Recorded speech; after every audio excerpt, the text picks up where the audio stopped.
Ciudades invisibles. Vamos a dar una mirada desde el litoral.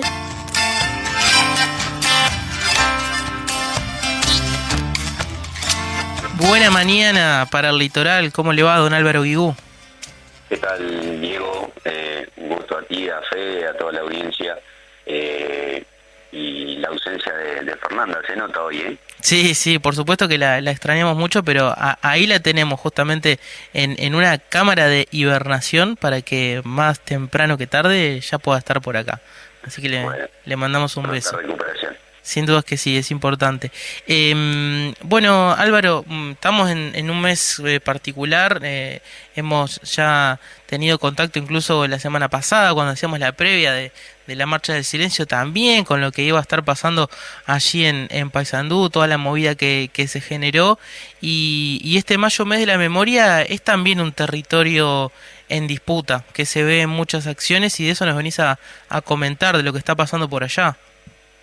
Sí, como todos los años, cada 20 de mayo, pero este año con una particularidad, una agenda muy diversa, muy cargada. La Comisión de la Memoria estuvo trabajando y que permitió que hubiera actividades un poco más descentralizadas, recorriendo distintos lugares de Paysandú, con muestras fotográficas, con charlas, con un involucramiento muy importante por parte de algunas de las iglesias de nuestra ciudad. Y bueno, creo que tuvo este año una especial actividad del mes de la memoria, y como todos los 20 de mayo, las marchas del silencio que se vienen desarrollando en distintos puntos del país.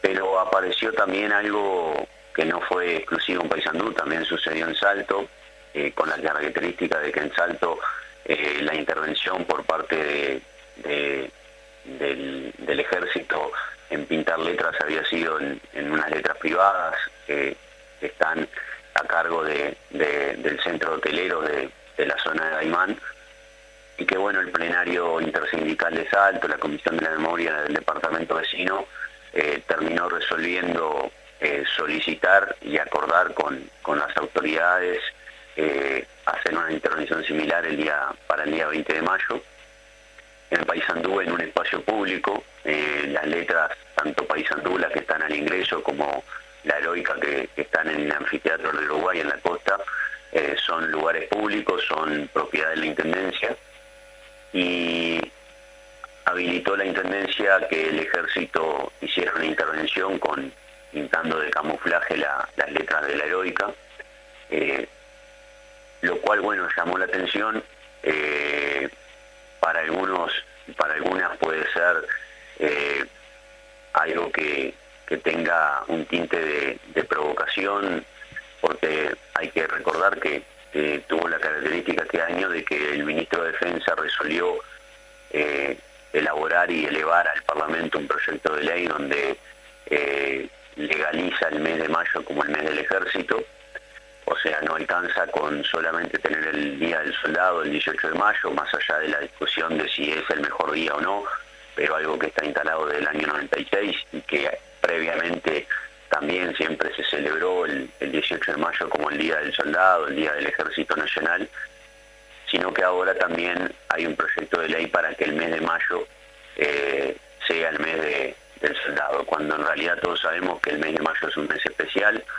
Es un mes que el 20 de mayo, producto de lo que sucedió en aquella noche oscura, donde hubo 4 asesinatos de personas perseguidas por el terrorismo de Estado, bueno, termina siendo el día donde se convoca a reflexionar, donde se llama fuertemente a que el Estado asuma su responsabilidad y eche luz sobre dónde están los desaparecidos y desaparecidas, aquellos detenidos y detenidas que no ha habido respuesta.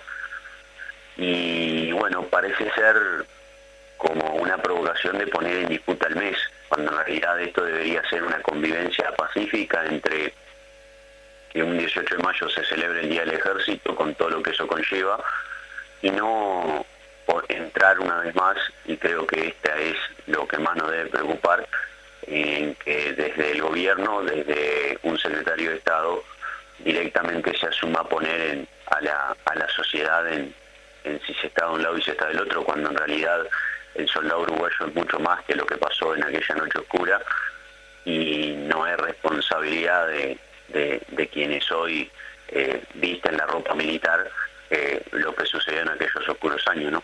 Ujú. Sí, y teniendo en cuenta esto que vos decías, ¿no? En una ciudad como Paysandú, amanecer una mañana con ese cartel de la heroica y el de la entrada también, eh, con contenido de militar, ¿qué es lo que está detrás de eso? Porque en este caso, digamos, es, como decías, cartelería pública. ¿Quién se hizo responsable de esta situación? Bueno, responsable obviamente se hizo el ejército por la pintada, y si bien no hubo respuesta oficial, pero obviamente ninguna de estas intervenciones, como se hacen con otras fechas y a través de otros colectivos, se hacen sin el aval de la Intendencia, por lo cual fue el gobierno departamental el que autorizó, y en ese no hacerse cargo o no hacerse cargo directamente, o dar mensajes o dar señales con el accionar diario, cuando el intendente decide habilitar esto y obviamente no lo hizo antes y no lo hace ahora como intendente, acompañar la marcha del silencio, está claro que hay determinadas causas que en realidad deberían de ser, por su contenido, por lo que significan para los derechos humanos, deberían de ser causas públicas, deberían de ser políticas públicas, deberían de ser causas de todos y de todas, pero bueno, las ausencias en las marchas del silencio hablan por sí solas, gritan más fuerte que el propio silencio de los cientos o miles que marchan cada 20 de mayo, y cuando sucede lo que sucedió en el Senado y por una remera de Todos Somos Familiares, la bancada de senadores del Partido Nacional dice claramente que ellos no se sienten representados. Está claro que es muy difícil construir una política pública, construir una política de Estado sobre lo que sucedió, y está claro que hay actores políticos partidarios que deciden ponerse en otra vereda, que deciden ser totalmente indiferentes, y esto no nos puede llamar la atención, porque en realidad tenemos que recordar que la historia de nuestro país, la primera dictadura no fue la cívico-militar, el herrerismo ha estado históricamente ligado a una forma dictatorial y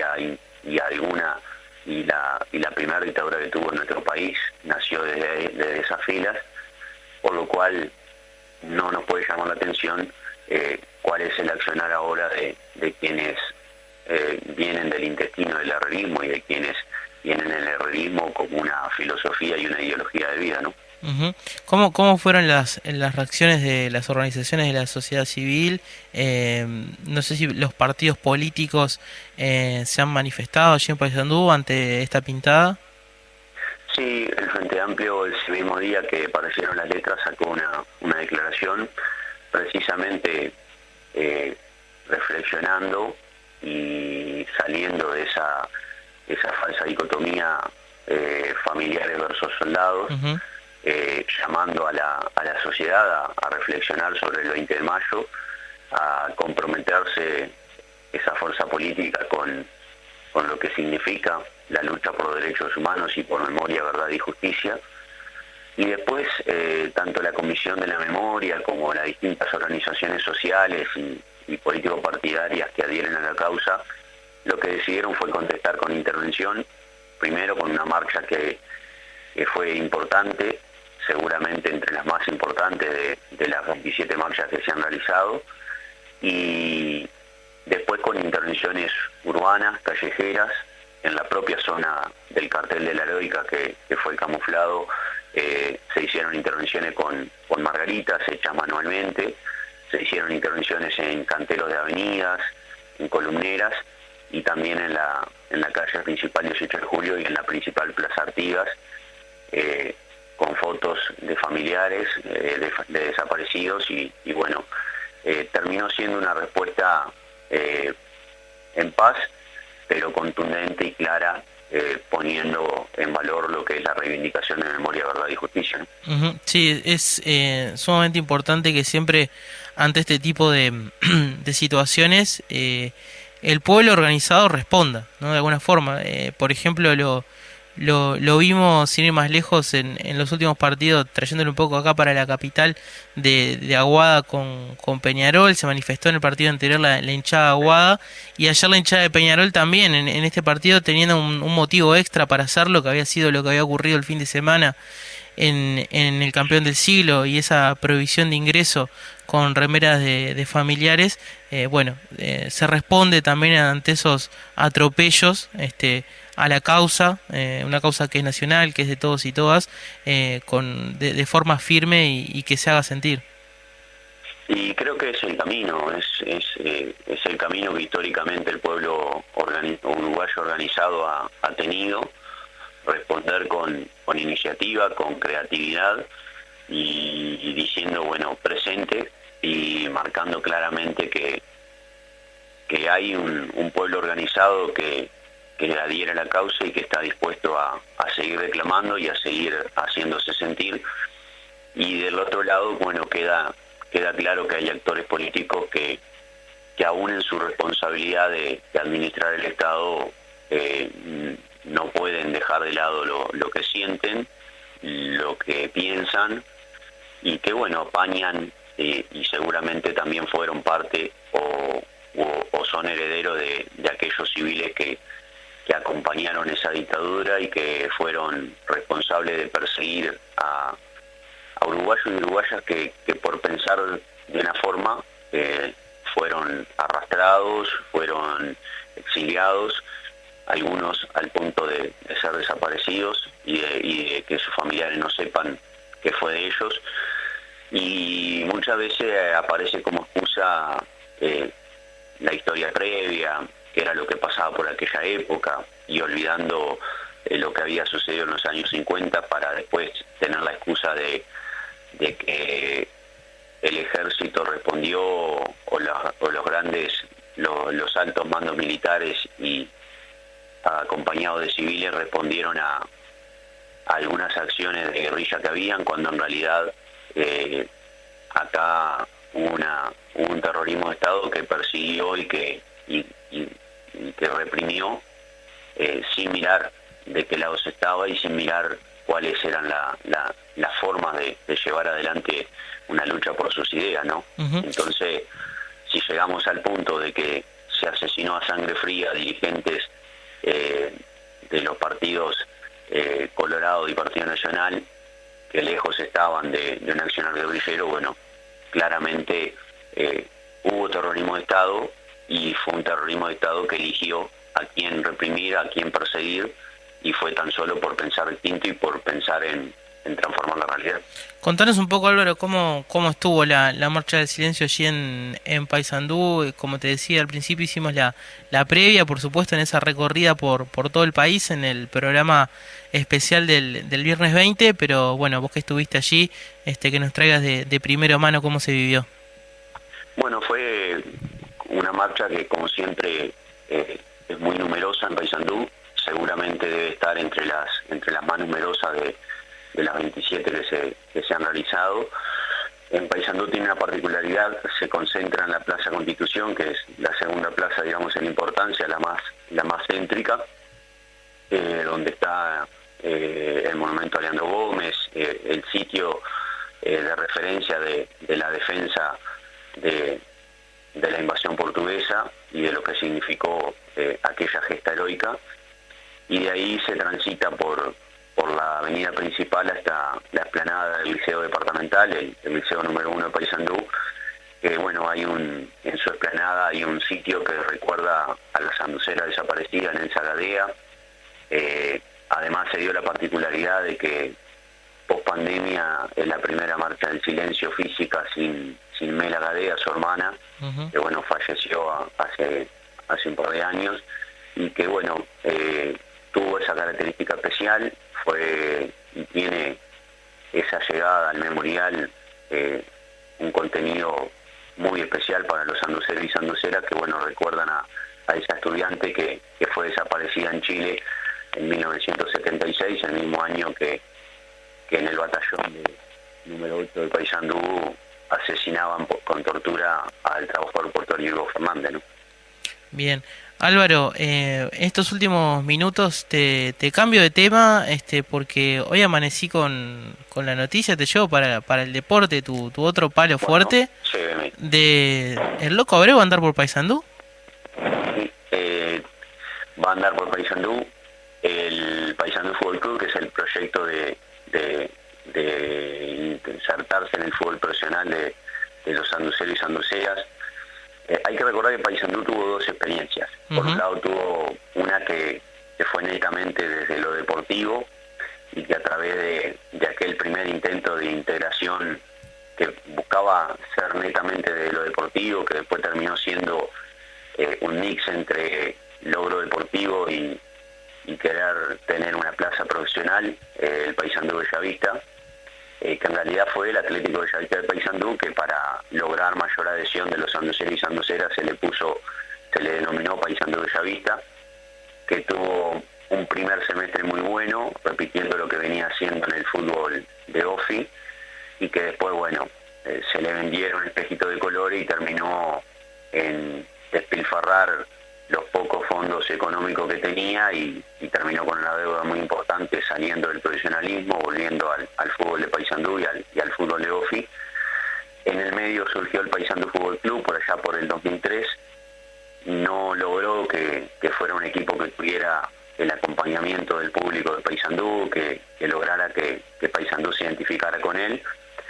Y bueno, el año pasado se reflotó, volvió con un acompañamiento importante del gobierno departamental, pero muy a las apuradas, muy a las apresuradas, con un grupo inversor que no se logró sostener, y bueno, ahora también todo nuevamente muy a la apurada, termina lográndose el acompañamiento de un nuevo grupo inversor y se termina tomando, bueno, la decisión de traer al Loco Abreu como director técnico. Ojalá eso, a raíz de la popularidad del Loco, del conocimiento del fútbol de Sebastián Abreu, bueno, logre ser un proyecto que empiece a caminar a largo plazo y que no sea tan solo por este campeonato y después haya que arrancar otra vez de cero.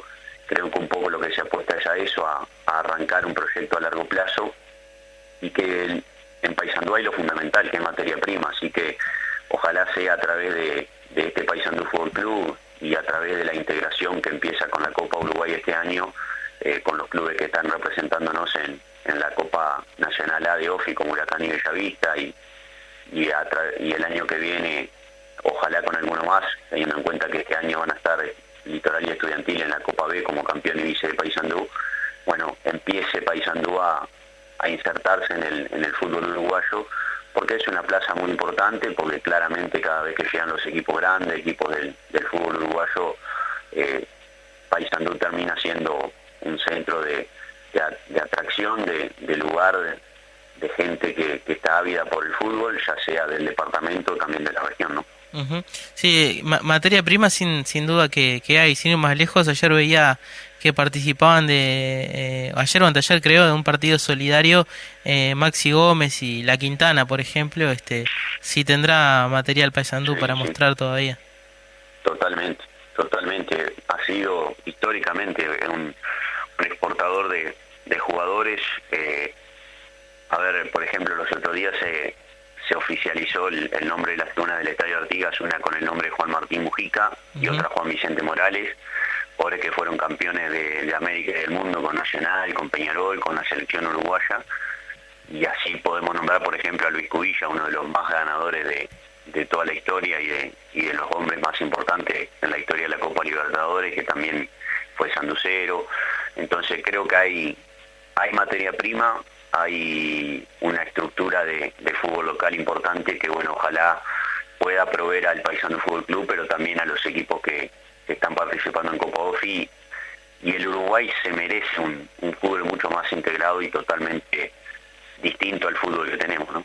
Sin duda, y el litoral norte, en definitiva, se merece también tener presencia en el fútbol profesional, que le va a hacer muy bien. Después te voy a hacer llegar una foto de una de las reliquias que tengo de mi colección personal, que es una camiseta del Paysandú Fútbol Club de allá del año 2005.